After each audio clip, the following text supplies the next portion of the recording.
Simple as that. I don't understand you. What happens now, and this is where DeMar DeRozan may or may not come into play. What happens now with the teams who didn't land Kevin Durant? Like Houston, I felt like needed a guy who could get them a basket. Like I felt like they needed a bucket getter. We asked this question earlier. If Kevin Durant hadn't been the guy, would DeMar have taken them to the level? I don't know if he would have taken them to a championship level. I think we both think Kevin Durant has Houston. But in my opinion, it would have made them better. And in my estimation, I think it might have made them a lot better, which would have, I think it would have had you advancing in the playoffs. You probably would have been flirting. And I think this is basically what you said, flirting with championship contention. That's the type of player that they needed. Kevin Durant is that player at the highest possible level. Right. But DeMar doesn't exactly fit in San Antonio. Not necessarily. He doesn't. I don't like. I mean, Minnesota was a name. I don't know that DeMar really works in Minnesota. He does in Miami. Of course, that's because Miami's just I don't know. That's essentially what Miami is. It's just I don't know. Try it, I guess. I don't know. This sounds crazy because I know we got our own issues here. But if I'm DeMar, send me to Miami. I might as well just stay. Like Miami isn't that much closer to an NBA championship, which seems to be what he's trying to do right now. Isn't that much closer to an NBA championship than the Kings are. Now, you do have the tax implications, the no state tax situation. So you also have Miami. Yeah, I don't know that matters for DeMar, though, who just did a podcast talking about he doesn't go out and doesn't drink. I don't know what the lure of Miami would be for him. Yeah, you got Miami, but he's in California. You know what I'm saying? I'm not saying in that respect. But well, I mean, he's closer to LA, yeah. So be back home, so to speak, home state at least. So their name. So we were talking about the mess that the Eastern Conference has essentially become with the loss of Ty, Tatum, Dame. You said, "Hey, maybe this opens the door for Philadelphia to get themselves together." I wonder if this opens the door for Miami. You got to add one more piece. In addition to DeMar? Well, no, I guess if you're adding DeMar, like you can be a top 6 team, but I don't think you really do anything with DeMar, Bam, and Tyler. But to me, right now, there's odds for it somewhere. Who's the favorite in the East next year? The Knicks conference to lose. Like they absolutely 1000% should come out the East the way it looks right now. Like this is a team without a basketball coach. Yes, but they doesn't matter. I'm not going to co-sign that, but Vegas is proven. It's told you. No, it doesn't matter. Looking at the Knicks roster, like, yeah, they went 1,000. Like, there's no reason why they shouldn't come out the East. Are they the betting favorite? Yeah. Oh, they are. The Knicks are? I saw one sporting book. They're the second. They got the second best odds to win it all. Next to OKC. Yeah. I wonder how different that would have been if Ty didn't get hurt yesterday. Probably. I mean, they still could have been second. Indiana I think it would have been different. I think Indiana probably would have got I think they should have of being second. But I know I mentioned Philly. You can say this about Philly as well. I'm not saying that they're just so far ahead of Miami, but Miami not beating New York or Cleveland in a series. Pat Riley's looking a little funny in this last stage of his career. He keeps striking out or just doesn't get anything done. Like this. Well, I don't know how much of that is a fault of his. Like, is it his fault Dame Lillard isn't in Miami? He tried to. Well, Dame, KD, like it's not just just one player now at this point. It's just the team has needed something for a while and just hasn't been able to deliver. Monty McRiley over there. I'm not gonna go that far. Monty McRiley is crazy. It's very disrespectful. I apologize, Pat. Sorry, man. Monty McRiley. I mean, yeah. I mean, he got Jimmy. He got Jimmy. Before got him over there, and but that's the thing. Like you probably needed something. You needed one more, though. I think. Like the Heat, like those teams were there, but it's like they needed one more. There was always rumored for someone, but never landed anyone. I wonder, I'm trying to think about this on the fly. Maybe it's not even that big of a deal, but who didn't he get that he could have gotten? Pat? Yeah, like after he got Jimmy. Well, Dame is the most. Dame wanted to go to Miami. Again, I don't know that that's Pat Riley's fault, though. It felt like Miami was, or Milwaukee, or Portland was just like, no, was over my. We're not doing it. Yeah, which is wild, but okay. I mean, there is Durant. They didn't have the money to sign DeMar last year. It's foolish to think DeMar was just hell-bent on coming to Sacramento because he loves the farm to fork capital. Like, Sacramento had the most money to offer. I'm sure they couldn't execute a trade the way that Sacramento did in order to acquire DeMar DeRozan. Or they probably couldn't with their cap situation at the time. I think some of the rumors were yesterday that Pat Willing was unwilling to give up Jaime Jaquez, the 20, and maybe it was Ware as well in a KD trade. Yeah, I just don't think they were including Ware at all, too. So, but my thought with that is like, why would I give up those guys for? Now things have changed after yesterday, but Miami, if we get KD and have to give him money, we're still not a championship team. But why would Pat Riley be unwilling to give up Jaime Jaquez when every Sacramento Kings fan says that's the other? I see where you're going, and that's the question. Not to that, but to how the hell is DeMar gonna get there? That's what I'm. Yeah. If he wasn't willing to give that up for Kevin Durant, no disrespect, but why is he giving that up for DeMar DeRozan? Yeah, I don't think that he is. I wonder how much of it was people have been raiding the tabloids too much when it comes to. I wonder how much of it was wearing the 20th that Pat really didn't want to get rid of, because like Jaime Jaquez wasn't really getting too many minutes towards the end of last season. Yeah, he kind of fell out of the not rotation completely, but fell out of favor a bit. I feel. I agree with you. I think that has more to do with it, the Ware and the 20 than Jaime Jaquez. But I think the Kings, in any potential deal with Miami, is going to be targeting that 20. Like, I don't think you'd be happy walking away from a DeMar DeRozan trade with Jaime Jaquez and Duncan Robinson. No, I like those guys as players, but it feels like you could get just something, whether a player or that 20 pick. Yeah. Not Ware. Like, I don't think Ware would be involved in that. But man. But if I'm Miami, I don't need, I guess this is what I've been saying about them. I don't need to give up all my assets to gain a player that might get me to the second round. This was the 10th seed last year.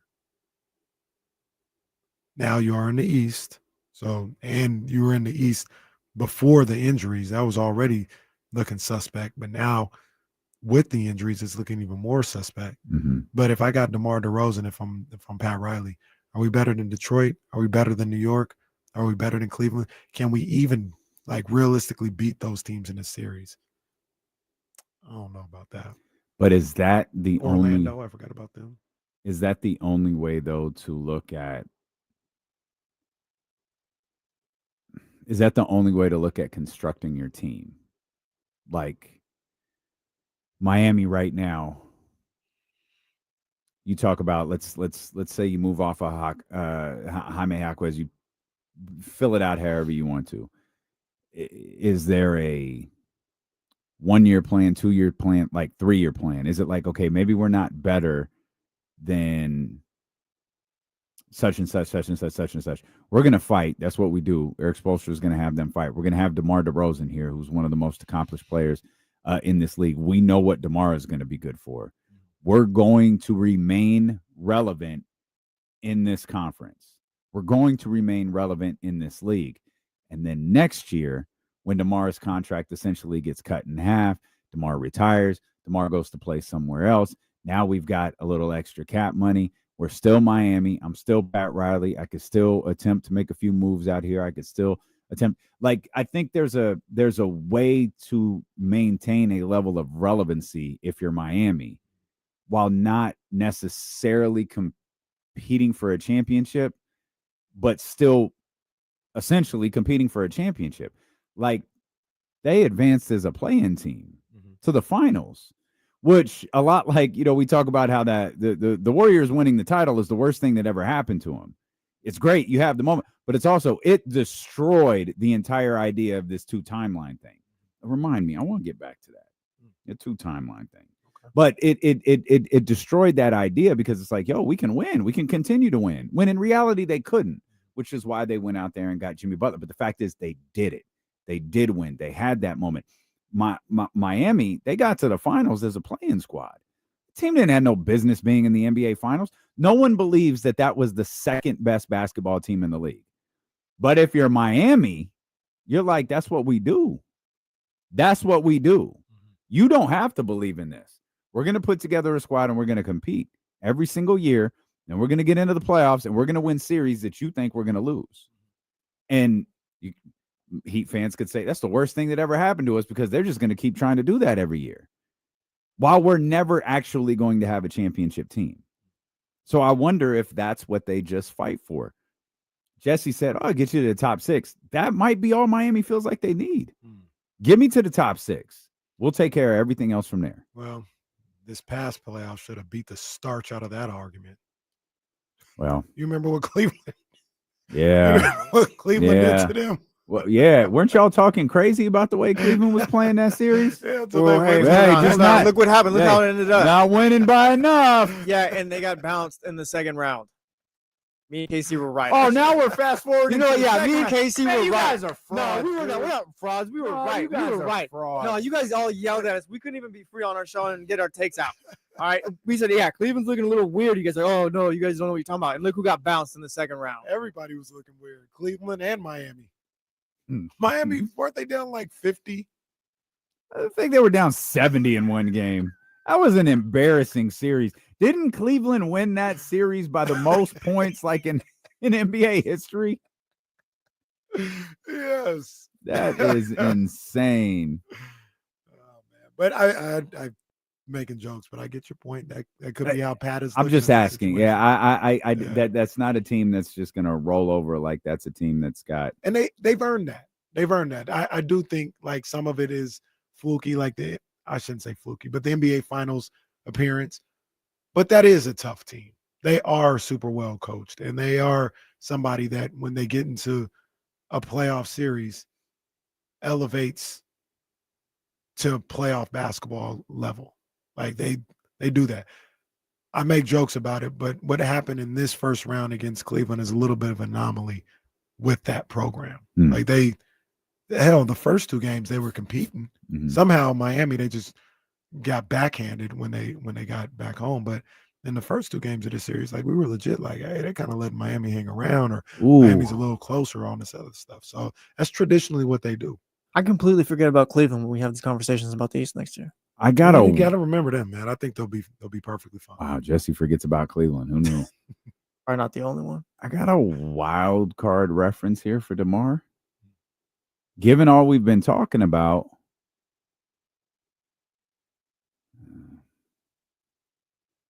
there's an advisor in LA. I'm working through this in my head. Oh, this might not work.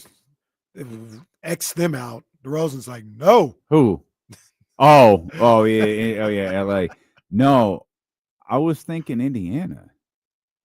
Things may have changed a little bit. Can you stay? Again, we're talking a year, probably. Can you stay afloat, averaging a 22 point per game score to go along with Siakam? I mean, I think the team as is can stay afloat, not to minimize Tyrese, because Tyrese makes them a championship contender. But, and maybe I shouldn't have used that phrase. Can you continue to compete in that conference with a Bucks team that's going to be lacking, with the Celtics team that's obviously still very, very, very good, but is lacking their best player? Could you add DeMar to Indiana and put yourself back into the conversation where, no, this team might be able to get back to the Eastern Conference Finals and again compete for a championship? What are you willing to give up? I haven't worked. This was live, pal. Well, I'm looking at it right now. I haven't worked through that. I got their contract numbers. You'd probably TJ McConnell. I don't think you could do it. Was thing like then TJ's like a new Indiana legend. Well, then there's Aaron Neesmith. You're not trading him, right? No. They really like Obi. He's 14 mil. Andrew Nemhard is really good. Obi, what's Obi and Mathurin? Obi is 14 mil per. Matherin's got 9 years, but he's on a team option next year, so he's due for a new deal. He's got 9 mil. Yeah. Yeah. You can make it work with that money because DeMar's 24, so that'd be 23 right there. You can make that work. But Obi and Mathurin? I think Obi would be the one. I don't know if you can do Mathurin. I don't think you could do them both. Is there another filler piece you could throw in there? Because Obi could be one that you could do it with. You could because there's after this postseason, you can't trade TJ McConnell. That'd be crazy. You probably what's Shepard looking like? Like maybe you do Obi and Shepard. Shepard's not going to be enough money. He's only $3 million per year. Yeah. I'm just asking. I'm it's a nice thought. Throwing it out there. I'm trying to keep my Pacers going. Yes, sirs. Well, look at this. Look at who's Sacramento and who's not Sacramento. Do we like Sacramento? Jarris Walker? We do like Jarris Walker. That works. Obi Toppin and Jarris Walker for DeMar. Yeah, no, I'm Sacramento. Okay. Lakeshore. Yeah, I'm Sacramento. That was uncalled for. That was uncalled for. Well, control the buttons and then maybe you don't do that. Walker, we definitely do Walker, but I don't think Indiana would though. Yeah. Indiana be like, nah, I'll talk to you guys later. All right. Well, we tried. Well, I wasn't even trying. I was just asking. Why did you say no to Mathurin? The Kings or the Pacers? The Pacers. I think you can get more from Mathurin. Yeah, I think particularly this year with Ty, I absolutely think you could use Mathurin. I think Obi is a little more. Well, even if you're trying to trade Mathurin, I think you get more than just a 1-year player. Sure. Well, you said they're at decision time with Mathurin. Well, I'm saying the team you trade him to, I'm assuming is going to give him a contract extension. Mathurin's Keegan's class, or is it? I think so. Yeah, I think he is Keegan's class. Okay. He's definitely not Davis. He might have been a year after Keegan, but I think he's Keegan's class. I think he is Keegan. He moved out of Arizona, right? Well, wait, who was drafted a year after Keegan then? We didn't have. Oh, okay. All right. By the way, the draft is in 2 days. Yeah.